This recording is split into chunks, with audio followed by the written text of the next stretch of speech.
Hi guys, welcome to my YouTube channel. I'm going to discuss today the third 2020 match between England and Australia today with you. And I'm also going to share some stats. I'm going to tell you the scorecard. First of all, I'm going to tell you that the England have got a par score on this surface, and par because it is the third straight game on it. Knowing the fact that there was a couple of test matches in Southampton which Pakistan played against England, then there was two test matches in Southampton, and that's why the pitch was really slow. Australia, they have got an advantage at the moment because today they won the toss and decided to field first. The English innings never managed to hit the fifth gear. None of the batsmen seemed to get hang of the surface. Bairstow scored 50 but never looked settled, kept hackling away and missed times quite a few, but credit to Australia as well. They were much more disciplined than the first two games. And as we all saw that Aaron Finch mentioned when he won the toss that it might get better under lights, and it would certainly hope that is the case. At the moment, they are 31 for 1 in 3.1 overs. Around 7 runs per an over is the, and at the moment Australia, they are looking favorites. England, they need wickets.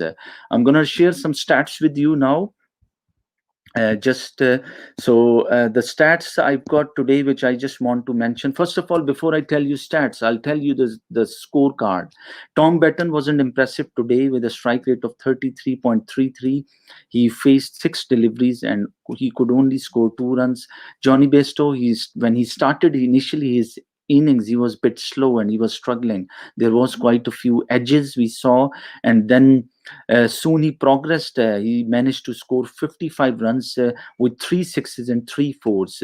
David Milan, he scored 21 runs faced 18 balls with three fours, and he also initially struggled against Josh Hazelwood and Mitchell Starch. Sam Billing, he wasn't impressive today. He could only score 4 runs. Then Moeen Ali, if he would have played another 3-4 overs, Moeen Ali, I think so. England, they would have managed to at least score 160 runs. And on this pitch, which we will see now, England, they just need wickets at the moment because Australia is 31 for 1 in 3.2 overs. If exactly like the first 2020, that till 17th over Australia was nearly winning the match, and then the last 3 overs they made whole difference, and England, they managed to win first 2020 by 2 runs. So we never know. And uh, if England, they manage to get wickets, then they can get things tighter on Australia. Joe Denley, when he started his innings, he was looking a bit impressive, and then I would say that he scored 26 runs of 17 balls with the four fours. His strike rate was really impressive and good today with 152.94. Then Chris Jordan, I think so that England, they are short at least they are short 20-25 runs. If they would have scored 160-65 runs, they would have winning total on this pitch, and that would have been very difficult for Australia to score today. Mitchell Starch, he was looking really good. He gave only 20 runs in 4 overs with 1 wicket. And I think so. Josh Hazelwood was the main difference in today's match. If Australia, they win today's match, then man of the match should be given to Josh Hazelwood. He was playing his first 2020 after 4 years, but he was really good. And the lines he bowled, he bowled exactly the same lines which he bowls in the Test cricket, and maybe that's why he was so successful today in the power play. Kane Richardson, well, this is now 12th match on trot. Richardson, he has played for Australia, and he gave only 27 runs in 3 overs. Then Ashton Agar with 35 runs in 4 overs he gave. And then Adam Zampa, uh, well, he was a bit expensive, I would say, but it doesn't matter. The wrist spinner, if he takes the wicket, the 34 runs in 4 overs with 2 wickets, that's okay. I will now share some stats with you today.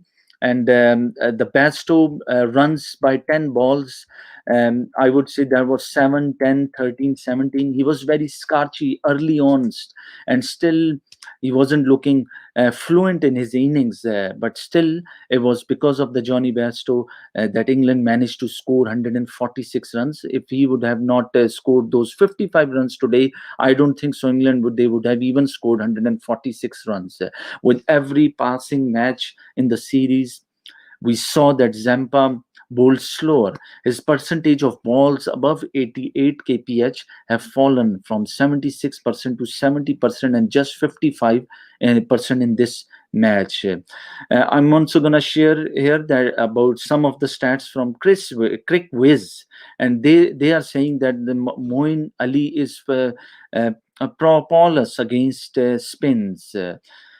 At stats, I would mention here that since 2016 World Cup, no player in the world has a lower dot ball percentage versus spin than Sam Billing.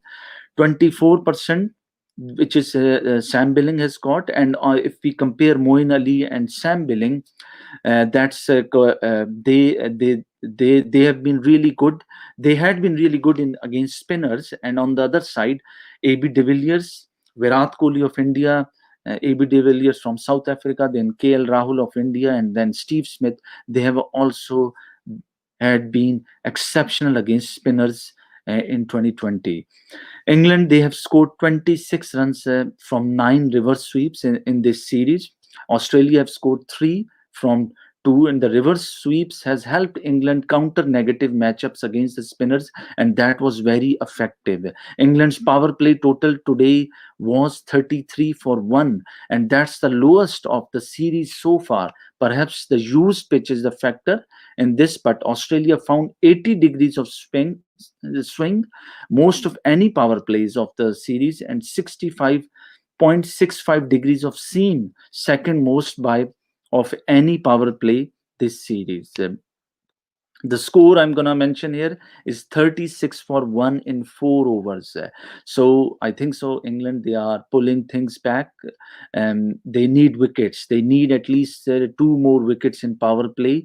Otherwise, Australia, they're gonna take this match away.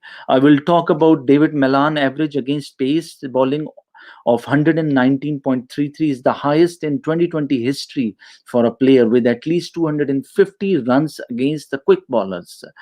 So David Milan, if we see stats, he struggles against spin. Hazelwood was stupendous today. The bowling channel lines, the end test match length is something that comes naturally to him. It can be valuable in the power play phase, and there was hint of movement on offer. The delivery that got Benton seamed up 89.89 degrees off the pitch to find edge. And then I'm going to talk about Mitchell Starch. Well, he has always been exceptional for Australia, especially he's famous that he's very good against tail ender. And Mitchell Starch, he always cleans up the tail against any team. And I'm going to tell you about some stats about Mitchell Starch. The power play lengths in 2020 cricket, they were so aggressive. And well, the one thing I admire about Mitchell Starch is that he has always been aggressive, and that's why he bowls, he mix up his deliveries, then he bowls Yorkers, and then 49% of the deliveries he bowled, they pitched fuller than 6 meters from the stump, and that is the highest proportion for any pace bowler in in 2020 cricket. At least 500, if we compare those deliveries with 500 play deliveries. I'm also going to talk about here the Tom Batten, and is far more at home at the top of the order. He has played 34 2020 innings as an opener, scoring 1057 runs at an average of 32 and a strike rate of 159. He has played 4 innings as a non-opener, scored 34 runs at an average of 11 with a strike rate of 92. So the Tom Benton, if that's what I told you about, that he has been really good in the 2020, especially when he's playing cricket at home. He was the top scorer of Vitality Blast last year, 2019.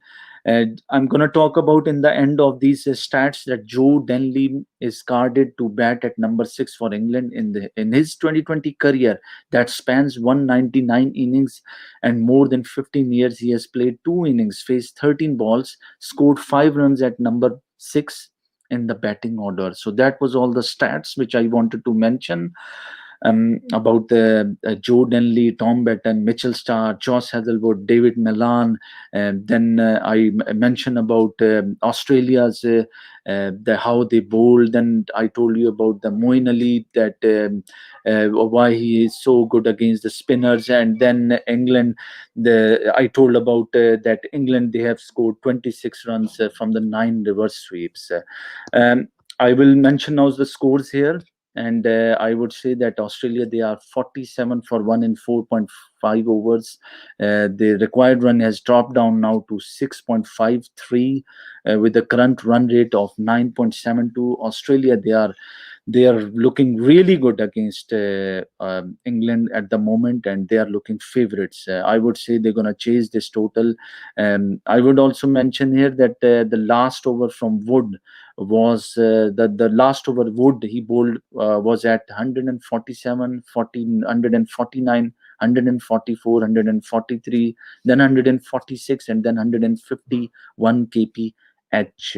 I just wanted to see if I have got any questions here. Um, well, I've got a question here, and someone is asking about Ben Stokes, that he's gonna play IPL or not. So I just want to say that Ben Stokes, sadly, he's with his father at the moment.